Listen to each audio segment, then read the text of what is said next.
Bonjour à tous.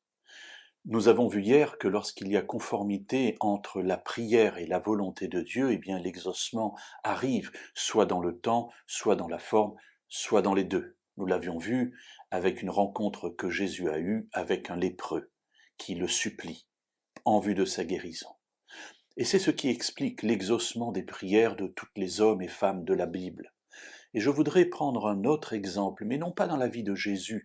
J'allais dire c'est trop facile. Jésus évidemment est Dieu, c'est le Fils de Dieu, il est là, et sa volonté est égale à la volonté du Père. Mais cela est possible aussi pour les êtres humains, j'allais dire entre guillemets normaux, vous et moi. Prenons un exemple, si vous le voulez bien, dans le deuxième livre des rois et dans l'histoire du prophète Élisée. Alors vous me direz, oui, c'est un prophète, et bien sûr, c'est un être humain, et il y a dans cet épisode quelque chose d'extraordinaire. Nous le trouvons à un moment où les Syriens sont en guerre avec Israël, et le roi de Syrie envoie arrêter le prophète qui, de la part de Dieu, indique au roi d'Israël à chaque fois qu'il y a une attaque syrienne, là où cette attaque va se produire. Et le roi de Syrie en a assez, il envoie arrêter Élisée.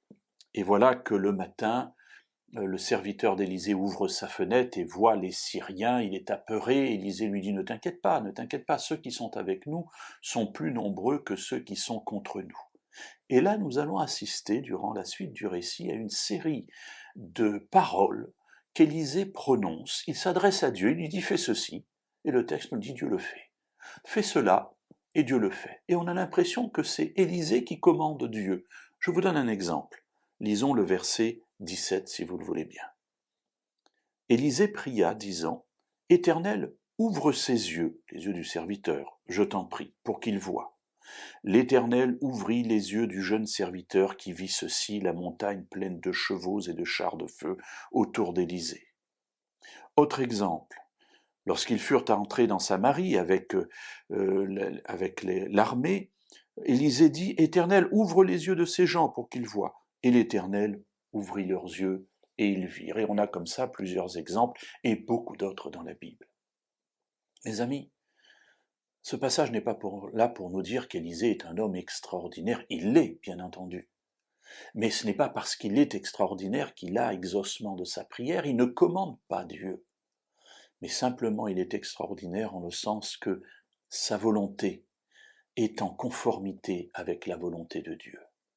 Et comme il y a conformité, alors il sait qu'il peut demander quelque chose à Dieu et Dieu le lui donnera.